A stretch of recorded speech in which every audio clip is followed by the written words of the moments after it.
Good afternoon, everybody. Welcome to our daily video blog. Today is Tuesday, the 1st of May. We're well into spring and the weather here in South Carolina is absolutely beautiful. It's nice and cool. We haven't had the heat yet. We haven't had the humidity yet. It's very nice. The temperature right now is about 66. Perfect for golf school. So if you're thinking of golf school, we still have some space available in the early weeks of May.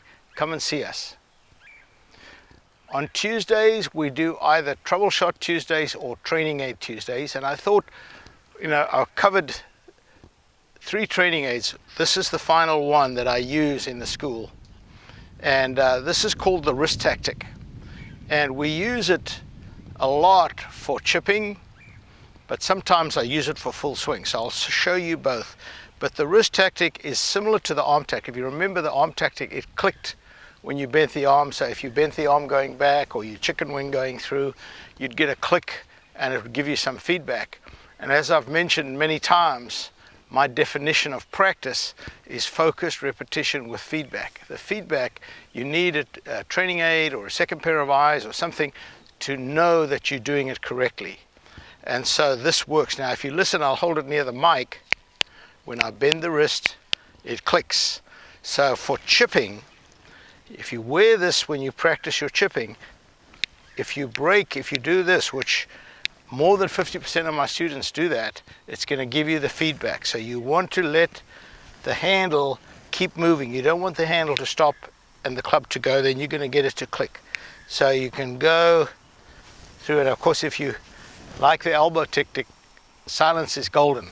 You don't want any noise at all. So you'll see when I hit this chip, I'll let the club handle go through. So when I finish, my left arm and shaft are still in a straight line. If the moment I click it, so if you have a look here, if I let the club stop, you can hear the noise. There's a second benefit to this on the full swing.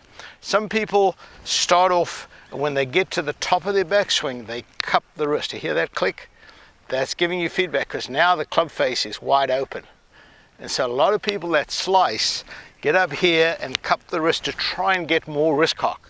You want to cock the wrist as far as the wrist will go, but you want to keep the wrist flat because that keeps the club face square. So when I come back down, the face is square. If I cup my wrist, when I come back down, you can see the club face is open. So the wrist tactic will benefit your full swing. If you have a tendency to cup, it'll definitely benefit your chipping if you have a tendency to break down. On Short Game Saturday, I'm going to give you an alternative to the breakdown when you practice your chipping, so check it out.